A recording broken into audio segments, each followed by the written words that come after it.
हर जाति को साधने की कोशिश की गई है, आखिर क्या दिखाता है? देखिए, इससे कोई फर्क पड़ने वाला है नहीं। अब रहा होगा बीजेपी में अंदरूनी मामला रहा होगा कि भाई होना चाहिए, हुआ है मंत्रिमंडल का विस्तार, तो आप समझिए कि आखिरी बार नीतीश कुमार जी मंत्रिमंडल का विस्तार कर रहे हैं। अब मौका मिलने वाला नहीं है। बिहार की जनता ने 2025 में एनडीए मुक्त सरकार जो है बनाने जा रही है, और इस बार हमें पूरा भरोसा है कि हम लोगों को मौका मिलेगा। पूरे बिहार के लोग, हर जात के लोग, हर वर्ग के लोग अब बिहार को जो है आगे बढ़ाना चाहते हैं। नीतीश जी हमारे बुजुर्ग हैं, इसलिए हम आदर सम्मान करते हैं, लेकिन अब बिहार चलाने लायक वो सक्षम नहीं रह गए, अब योग नहीं रह गए, थके हुए हैं, ना कोई विजन है उनको, उनके पास ना कोई रोड मैप है, वही घसीटा पसीटा योजनाएं चला रहे हैं, जिससे बिहार के लोग जो है लगातार नीति आयोग के सूचकांक में अगर देखें, साक्षरता के मामले में बिहार सबसे फिसड्डी है, प्रति व्यक्ति आय और निवेश में बिहार सबसे फिसड्डी है, किसानों के आय में बिहार सबसे फिसड्डी है, बेरोजगारी में, महंगाई में, पलायन में, गरीबी में बिहार नंबर 1 है। 20 साल नीतीश जी को बिहार के लोगों ने मौका दिया। अब बिहार की जनता कहती है बस इस बार और नहीं। इस बार मुझे पूरा विश्वास है, हम नौजवान हैं, हमारे पास विजन है, रीजन है, और एक मौका बिहार के लोगों से चाहते हैं। एक मौका आप देकर के देखिए, 17 महीने में जैसे हम लोगों ने मुद्दे की राजनीति की, काम किया, 17 महीने में हम लोगों ने आईटी, स्पोर्ट्स पॉलिसी बनाई, टूरिज्म पॉलिसी बनाई, एमओयू 50,000 करोड़ का कराया, मानदेय लोगों का बढ़ाया, 5 लाख नौकरियां ही नहीं बल्कि 3.5 लाख नौकरियां प्रक्रियाधीन कराई।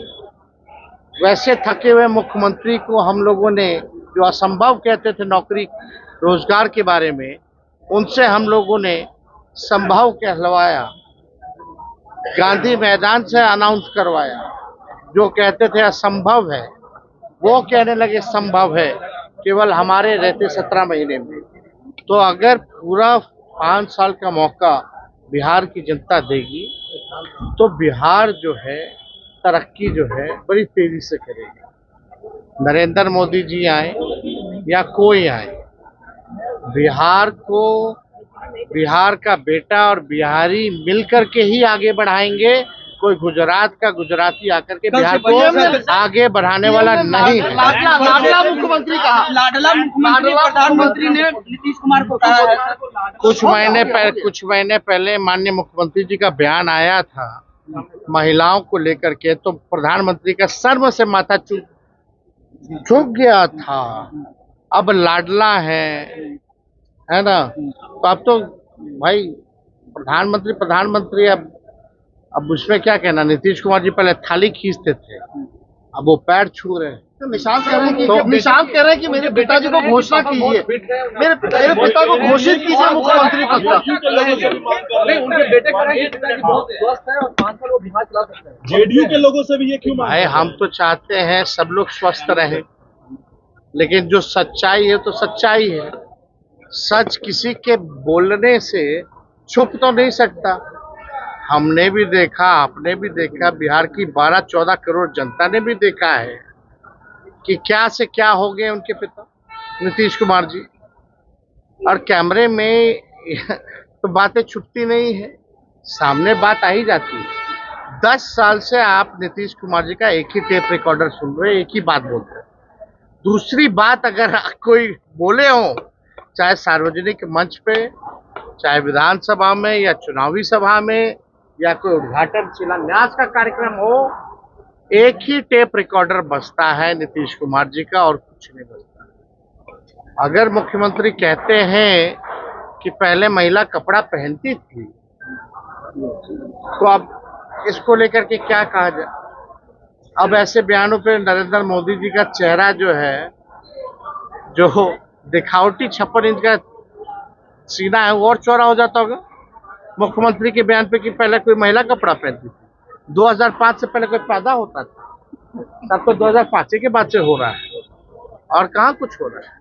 तो आप सब लोग समझ जाइए कि अब चाहे मोदी जी आए, योगी जी आए, हल्ला जी आए, ढिकाना जी आए, इनके प्रचारक भेजो, इनके बिहार के लोगों को कितने बहरूपिये भी यहाँ आकर के इस बार छलने का प्रयास करेंगे, बिहार की जनता इस बार ठगने वाली नहीं। लेकिन उनके बेटे को क्यों मांग करने की जरूरत पड़ी? क्या बेटे से मांग कर रहे हैं?